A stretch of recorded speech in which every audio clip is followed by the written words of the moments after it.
1700 కోట్లు విడుదల చేయడం జరిగింది. మీకు రేషన్ కార్డులు ఇవ్వబోతున్నాం, మీకు వడ్డీ లేని రుణాలు ఇప్పుడు అమలు చేయబోతున్నారు భట్టి గారు. ఇళ్ల పథకం కూడా మన ప్రభుత్వం ప్రకటించింది. ఇల్లు లేని వాళ్ళందరికీ కూడా 5 లక్షల రూపాయలు మహిళా పేరు మీదనే మంజూరు చేయబోతున్నాం అని చెప్పి మనం చేస్తున్నారు. అదేవిధంగా గ్యాస్ సిలిండర్ గతంలో మీరు 1100-1200 కట్టేది, ఇప్పుడు 500 రూపాయలకే మన ప్రభుత్వం మీకు గ్యాస్ సిలిండర్ ఇవ్వబోతున్నాము.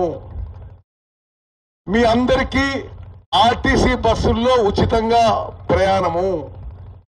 రాష్ట్రంలో ఎవరికైనా ఎంత పెద్ద హాస్పిటల్లో అయినా 10 లక్షల రూపాయల వరకు ఏ మెడికల్ బిల్ అయినా ఆ మెడికల్ ఇన్సూరెన్స్ లో 10 లక్షల రూపాయల వరకు మీరు రూపాయి కూడా కట్టనవసరం అని చెప్పి నేను మనం చేస్తున్నా. మరి నేను ఇంకా ఎక్కువ సమయం తీసుకోలేను, ఎందుకంటే నేను చెప్పాను ఇంకా 2 కాన్స్టిట్యుయెన్సీస్ పోయేది ఉంది. వైరాలో కూడా పెద్ద ప్రోగ్రాం ఉంది. అక్కలు, చెల్లెళ్ళు, అన్నలు, తమ్ముళ్ళు, సరే గతానికంటే నాకు కొంత సమయం తక్కువ ఉండొచ్చు, కానీ కోదాడులో ప్రతి ఒక్కరూ ఎప్పుడూ మీ హృదయాల్లో, గుండెల్లో మాకు చోటు ఉందని చెప్పి నేను నమ్ముతున్నా.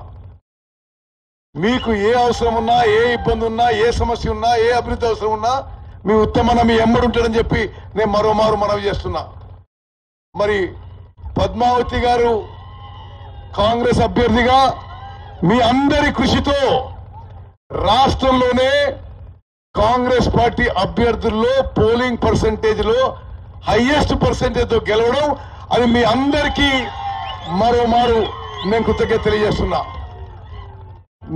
నేను ఎప్పుడు చెప్పినట్టుగా నేను, పద్మావతి గారు, మా జీవితం మీకు అంకితం. దాంట్లో ఎటువంటి తేడా లేదు.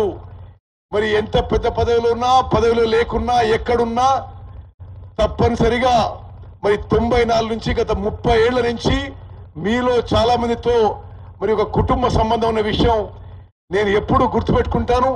తప్పనిసరిగా కోదాడులో ఏం అభివృద్ధి కావాలన్నా, ఎవరికి అవసరం ఉన్నా తప్పనిసరిగా మీ ఉత్తమన్న మీ ఎంబడుంటుందని చెప్పి నేను మరోమారు మనవి చేస్తూ, సమయం తక్కువ ఉంది కాబట్టి మరి నేరుగా భట్టి విక్రమార్క గారి గౌరవనీయులు మీ సందేశం ఇవ్వాల్సిందిగా రిక్వెస్ట్ చేస్తున్నాను.